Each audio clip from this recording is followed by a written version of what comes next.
Good morning, everybody. Well, good afternoon, actually. Welcome to number 30 of our COVID-19 series for health professionals, by health professionals. Today, we're talking about update on trials and treatments, and we've got two special guests, Divya Manek from the National Institute of Health Research, Clinical Research Networks, and Professor Graham Cooke, who is Professor of Infectious Diseases at Imperial College. So let's go over to Graham and to Divya. And Divya, I think people will be really interested to hear more about the NIHR, which is a bit of a star performer at the moment. Just tell us, it started in 2006 and how, a little more about that organization. Absolutely. So the NIHR was set up in 2006 and is funded by the National Institute, funded by the Department of Health and Social Care.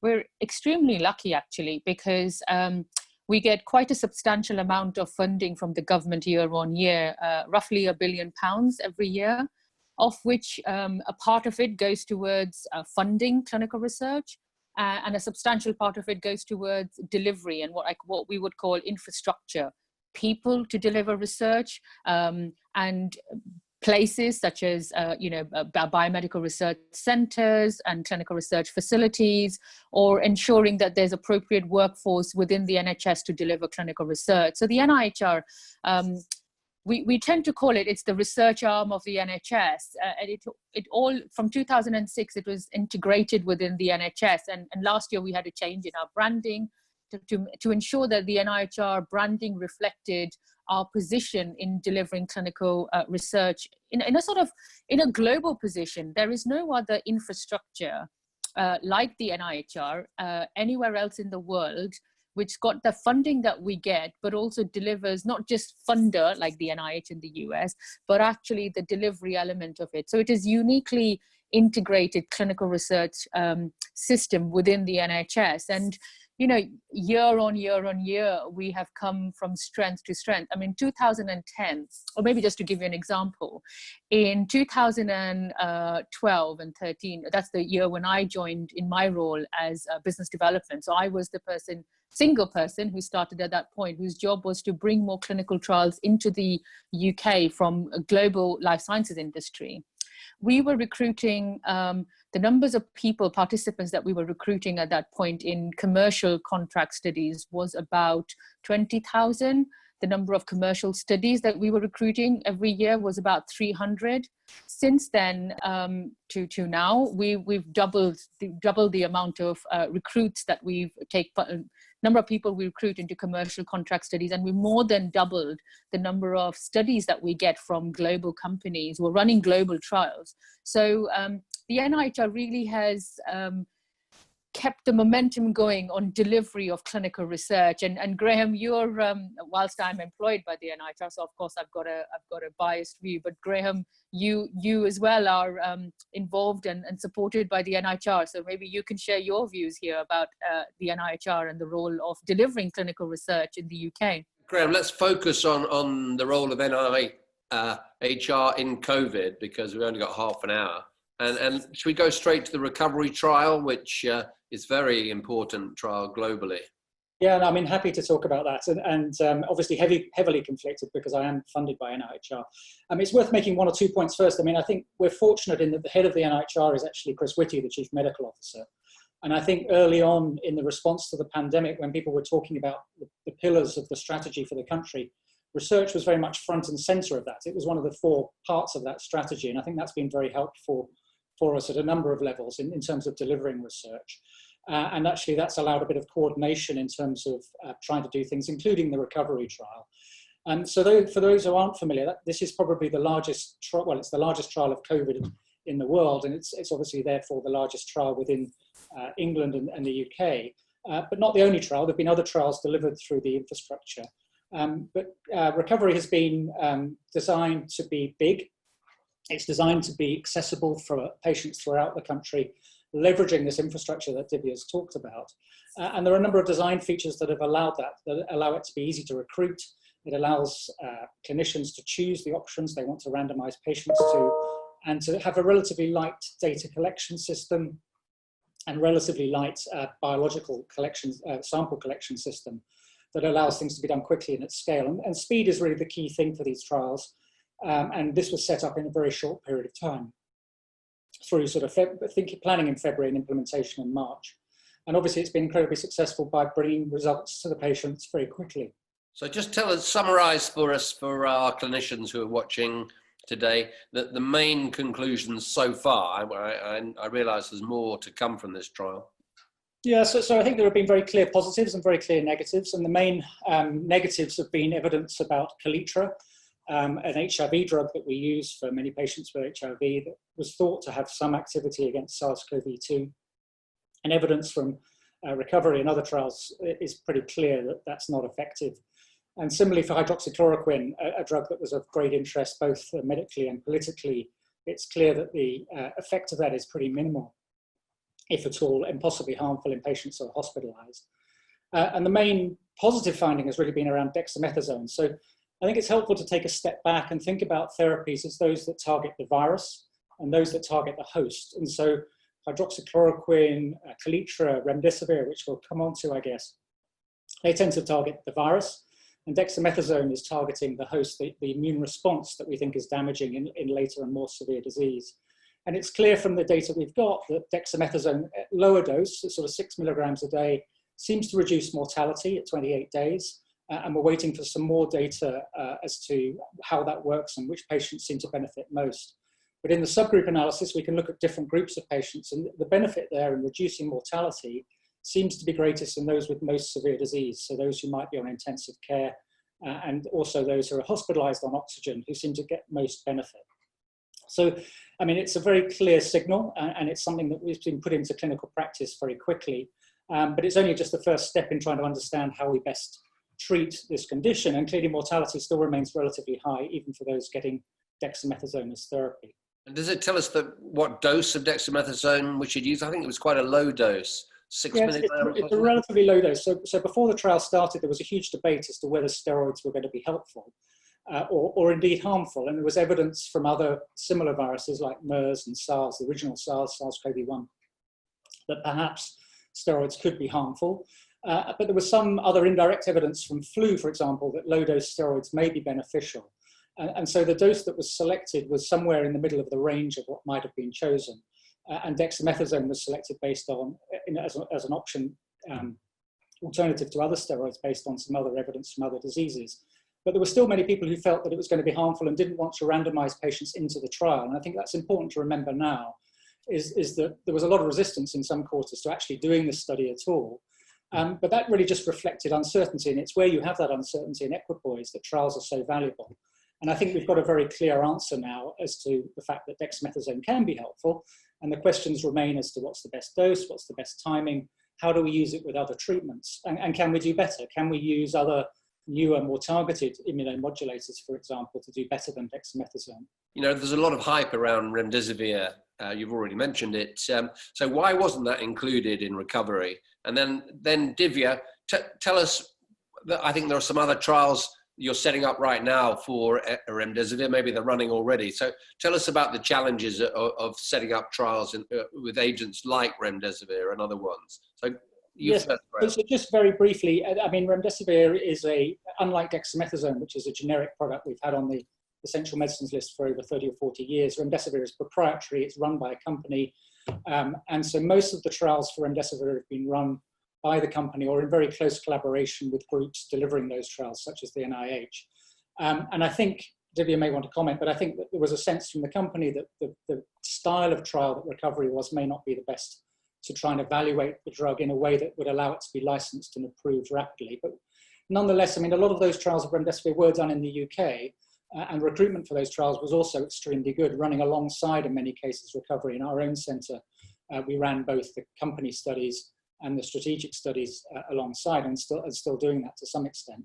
So there were a number of factors, but I think these are very different in terms of how these agents are developed, because one is proprietary and one isn't, and that drives things very differently.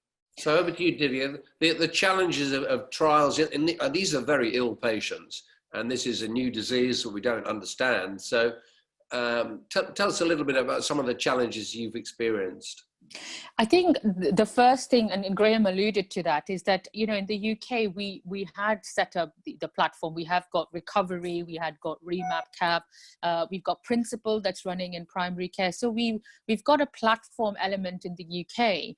And the first thing is some of these companies who, what we call the manufacturers, are running global trials. So to get them to see the UK expertise that we can offer in running these trials versus when a company is saying, well, actually, I've got my global program that I need to roll out. I'm not just getting marketing authorization in Europe. I need to get FDA approvals. I need to get other regulatory approvals. So it's a conversation that we have with companies that is also dictated not just from a research angle, but from a commercial angle as well. So I guess that's the first bit, because yeah, absolutely, you know, when Recovery was set up, there was conversations about how we include Remdesivir into it, but there was a problem because there was a huge demand and there's only that much manufacturing capacity and capability, and where's the best place to sort of put those give access essentially. Now that was our first challenge, but actually given that it wasn't part of Recovery, we were extremely successful in recruiting. We were one of the top countries that were recruiting to the global program for the phase 3 studies for Remdesivir, both for moderate patients and for severe patients as well. Just to give you an idea with regards to how it actually worked out, it wasn't just, and I have to say this, it wasn't really just NIHR that delivered it. This was an ecosystem approach. The MHRA approvals for the Remdesivir studies were 3 days. So the fact that the regulators also took a more pragmatic rolling review of this aided the timelines. The HRA approval, which is our sort of IRB ethics approval, was 5 days as well, and the entire setup for that study in the UK was 12 days, which is phenomenal, and it wouldn't have happened without all stakeholders coming together to deliver the trial. The next, I guess, one of the next challenges which we had was about setting up the study. So the Recovery was running at 176 sites across the country. And we were also then asking sites, and we were actually in a luxurious position at that point, which is COVID hit our books. And we were, through Chris Whitty's direction, were able to tell everyone we are on pause. So all our business as usual, normal activity research was able to be paused to be able to focus on delivery of these studies. That meant 100% research resources into COVID treatment trials. So we were able to find sites that had capacity and capability to take on multiple trials. So Graham, for example, not only did he support the Recovery trial, but also took part and has delivered participants for some of the other commercial contract studies that we had. Now, Gilead with the Remdesivir studies is an example. We also had the Tocilizumab, the Roche studies that we set up, and actually we were one of the leading countries in recruiting for that particular trial, and we were asked to over-recruit to make up for some of the recruitment from some of the other countries. The other bit that we still have, and the biggest challenge actually, which we're facing now, because we still have a lot of ongoing treatment. So we've got the IL-6 studies, for example. Those studies are still open to recruitment. We have got a whole host of other studies, such as the Novartis-led study of the Rux COVID. Those studies are still open. Is actually the number of cases that are declining at the moment, but also then when you've got multiple studies that are running, how do you prioritize the patients that, which study do you put the patients into? The patients are coming through the door. How do you prioritize? So that's been a huge challenge at a local site delivery. So there's something about us nationally coordinating it, but then there's also local challenging decisions on how we recruit. And we wouldn't have been able to, and I say we, NIHR wouldn't have been able to do this if it wasn't for the sites, our health professionals really being involved and getting behind research, given that we were in a pandemic situation, given all the other frontline duties. I don't know if people know that there was a process, and there still is a process within NIHR. So Chris Whitty, when he gave us the direction that we're pausing all research in the UK to focus on COVID treatment trials, now the NIHR is obviously in restart, and our books are now open to business and restarting all the studies that we paused. But when he set up this pause, there was a process, what we call the Urgent Public Health Group. So these were, and they still meet twice a week at the moment, clinicians who are doing their frontline job, but also supporting research, so that we were able to prioritize what were the important studies, which were the studies that we really should focus our resources on, which would help answer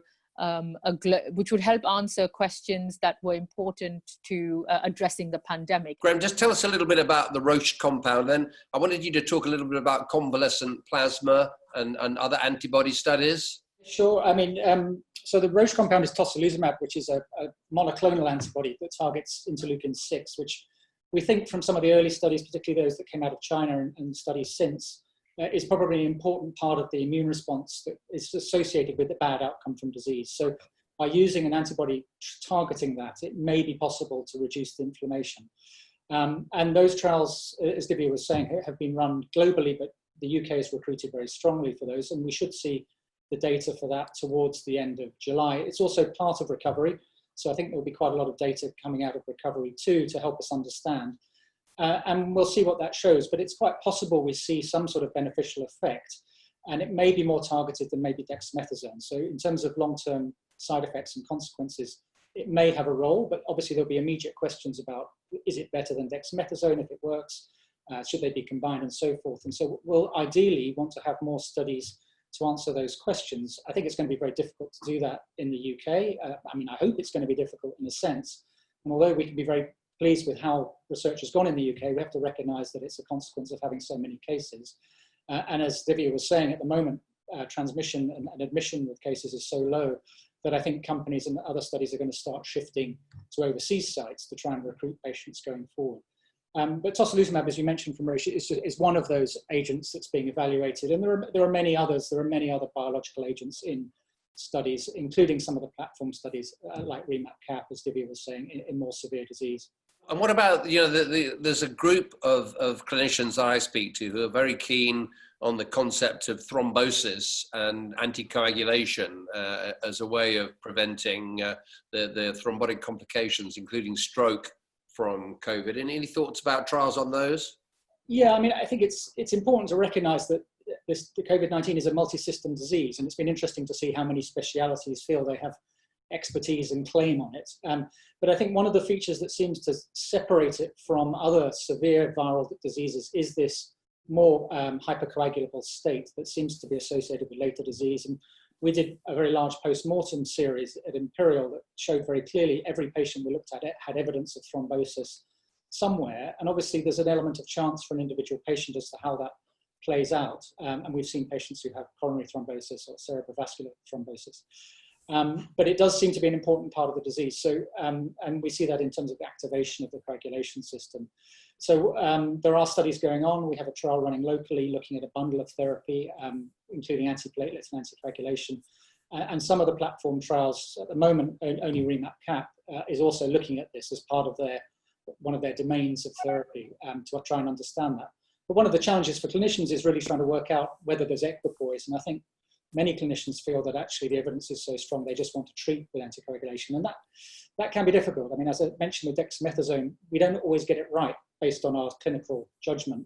So doing the trials is ideal, but trying to take away a therapy when people consider it standard of care is quite hard. But I think hopefully we'll get some more randomised data on the role of anticoagulation. I want to come on to vaccines in a minute, but before that, I suppose the holy grail for a treatment of COVID will be an intervention that prevents the deterioration of patients, stops them ending up on ITU and on ventilators. Absolutely, and ideally stops the infection, but certainly stops hospitalisation or severe disease. And that may come from a vaccine or it may come from therapy. But although we have Rendezvous as an antiviral, it's not a great antiviral. And its impact on clinical outcome is at best modest, we think, at the moment. And one of the key issues with it is it's only available intravenously. So if you're trying to treat patients in the community who are relatively well and prevent them getting sick, it's a difficult option, and Divya may talk about some of the plans to try and evaluate that.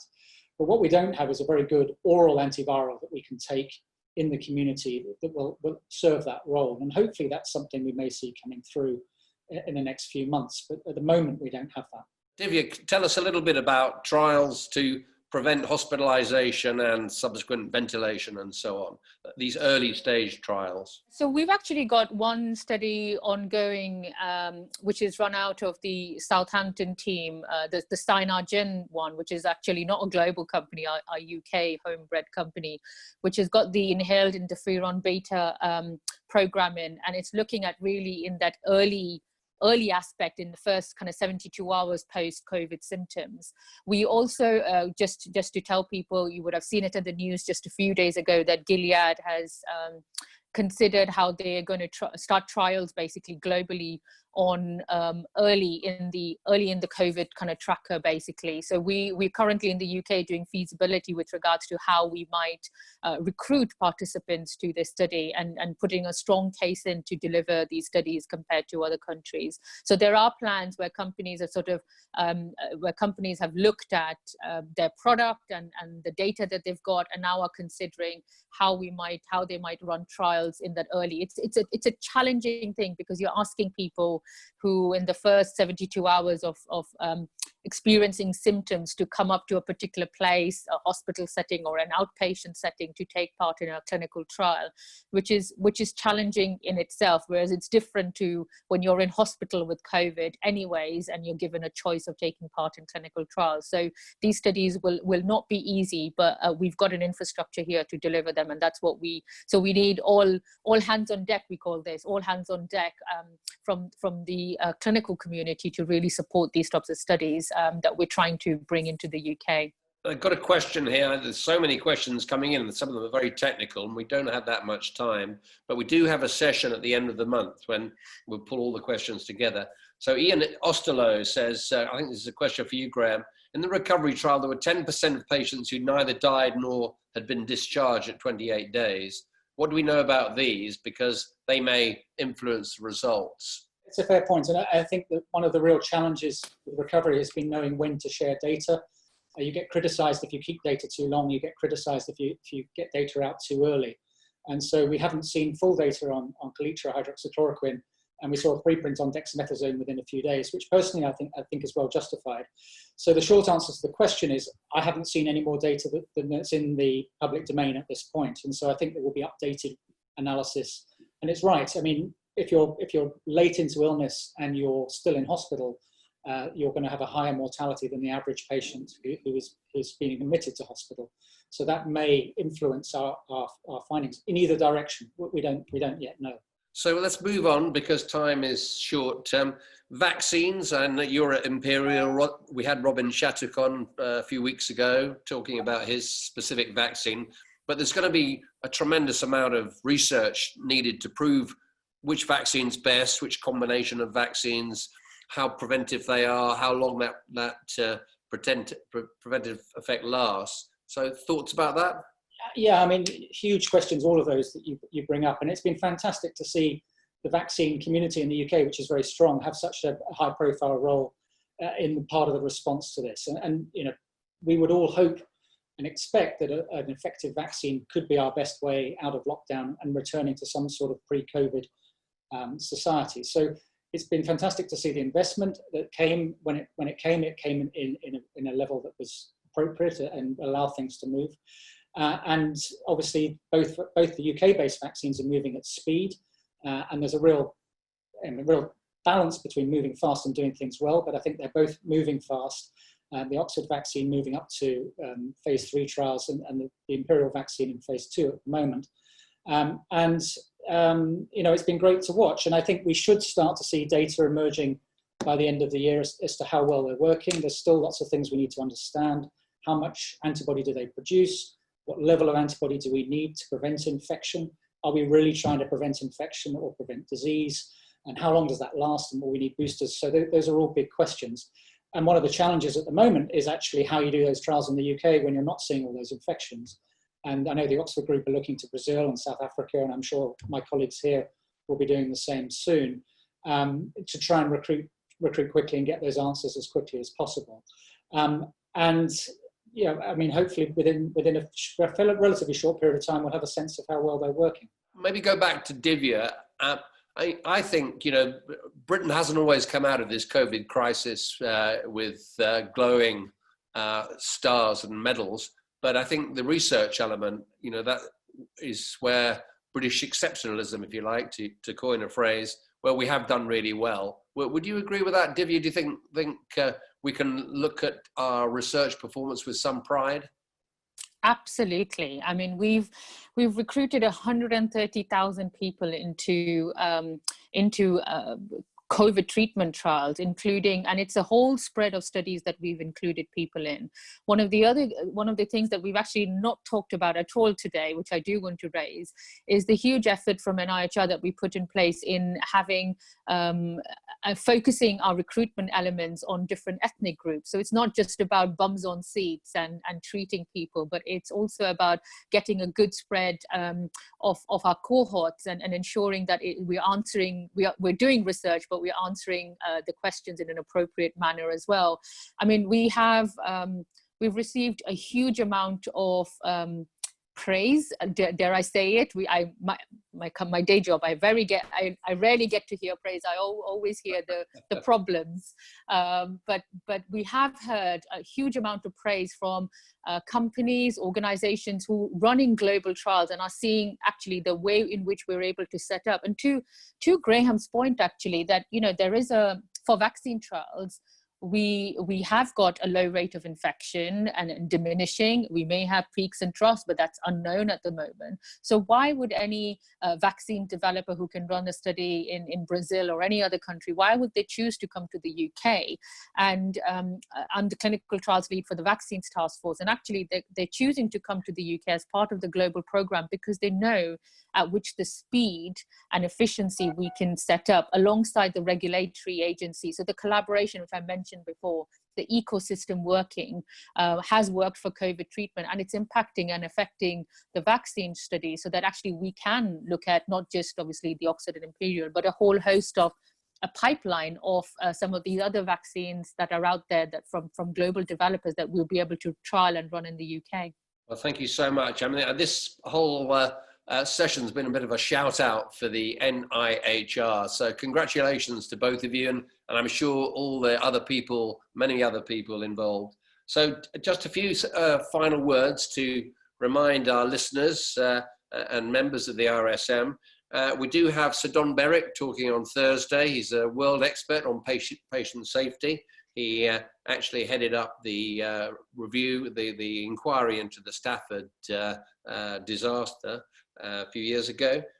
Tomorrow night, Simon Wesley, our president, is interviewing the cleverest man in Britain, Lord Jonathan Sumption of the Supreme Court, and famous author of 4 books on the 100 Years' War, historian as well as lawyer. And the last thing to mention is on the 27th of this month, on Monday evening from 4 o'clock until 6 o'clock, we have an international symposium, a webinar on COVID-19, where we've got some brilliant speakers from America, from all over the world, including, of course, the UK. So I would really encourage you to sign up for that webinar. It's going to be very special, and we'd love to have you join us. So thank you, Divya. Thank you, Graham. Really good session. And thank you, everybody, for sending the questions in. I'm sorry I didn't get a chance to answer, to ask many of them and ask our team because time is so short. But it really helps the conversation go to have those sent in. So thank you all, and goodbye for today.